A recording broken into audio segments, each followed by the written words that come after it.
Hi, folks. Welcome to the Prepared Homestead. This is Travis. Thank you all for stopping by to watch. It is a great day the Lord has made. Let us rejoice and be glad in it. There you go. I think too many times, and I fall victim to this, and maybe victims out there. I fall into this too. And we get a little down. Maybe we're just tired. Maybe there's stuff going on in our life. Bad news. We're just sad because of whatever the reason is. And we forget that we should wake up every day with joy and praise on our lips for being here and for this existence and for the world around us. No matter how bad it's getting, we should also give praise to the one that gave us all that and that has promised us eternal life through him. All right. So I said yesterday, what it's only Monday. Ooh, this is bad. It's only Monday. It feels like it's Wednesday. Anyway, so I guess yesterday I made a video saying that we might have a wild week ahead of us. And I think already today some stuff has come out that's probably could definitely contribute to a wild week. Couple of things came out in the news. I mean, more than two, but two big things that I think that we should notice. And they came out together because it was done in conjunction. I mean, that's not exactly what the politicians and the media saying, but it doesn't take a genius to figure it out. So the president announced today that any state or city that boycotts any Israeli company will no longer be eligible for any type of disaster relief funds. So stuff like FEMA or anything like that. If you live in a blue state that has boycotted any type of Israeli company, and a tornado goes through, or a hurricane hits, or whatever, earthquake, any type of disaster that happens, your state, your people, your locality, whatever it is, you're not getting federal funding. You're not going to get it. I don't like this one. I think this is absolutely dead wrong. I'm not going to beat around the bushes on it. There's a couple of reasons. Number one, to say an entire state. Let's just pick on California. Everybody likes to pick on California because of the liberalness of it. But if you have any intelligence at all, you know that certainly not all of California is liberal. There are some extremely conservative areas of California. And so let's say California boycotts a particular or a bunch or whatever Israeli company, and then something happens, and maybe it happens in a conservative area. Well, too bad, you ain't getting any. I also have a big problem with this, even if it's liberals. I mean, that this is an extremely slippery slope that we go down, that you're not going to get it. I mean, liberals, they pay taxes, their dollars being devalued by the continual federal debt. And maybe that's what they want. Maybe they vote for that. It doesn't matter. We should not be handing out, a president shouldn't have that kind of authority to hand out relief checks or benefits or anything based on your political affiliation. That's wrong. I don't care. You can disagree with me all you want. You can argue with me in the chat, the comments or whatever, and talk about how, well, the liberal this, liberal that. I don't care. Yeah, they're liberal. Whatever. If a tornado strikes a liberal town, they should be able to get the same kind of funding that's a town that's conservative, if predominantly conservative. It's just wrong. But here's the thing: this came out at the same time that it was announced that the president has given Benjamin Netanyahu, the prime minister of Israel, the green light to occupy Gaza, the Gaza Strip. And the Israeli government has said, this all came out right kind of at the same time, that the prime minister has given the green light to the IDF, the Israeli military, to pretty much immediately start working on full occupation and takeover of Gaza. And so what it looks like, that's just going to be part of Israel. At least that's what their planning is. It's going to be part of Israel. They're going to take it over. And I think the president came out with this announcement for the relief funding to try to hold back states and stuff of doing some type of boycott protest. The thing is it's not going to stop individuals.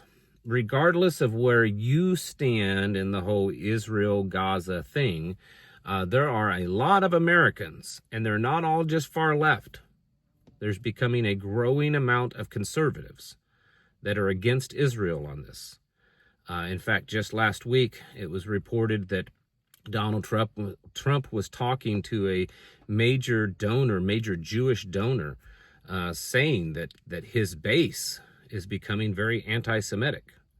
So it's not just the far left that opposes Israel in what they're doing in Gaza.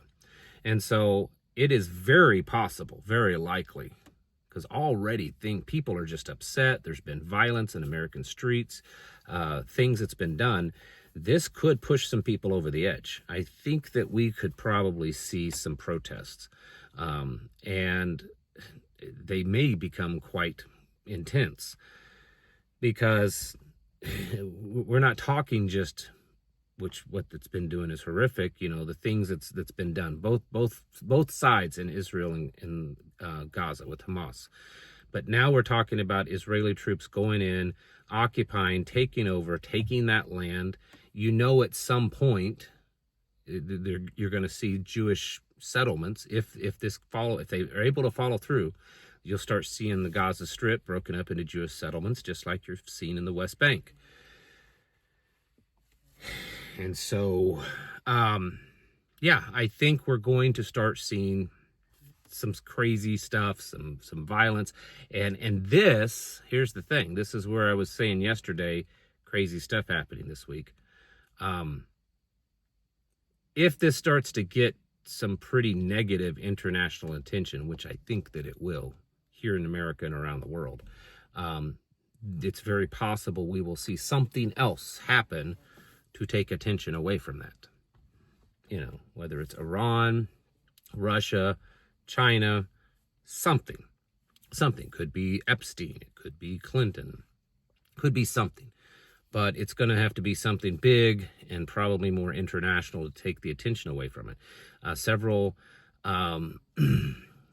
countries in Europe have already, they've kind of turned their back on Israel. It's becoming more and more true that America is the last ally of Israel. That's very biblical. So just thought I'd throw that out there. Russia today has walked away from another treaty or another agreement when it comes to nuclear weapons. It was to control the movement and the usage of short to medium range, intermediate range ballistic missiles.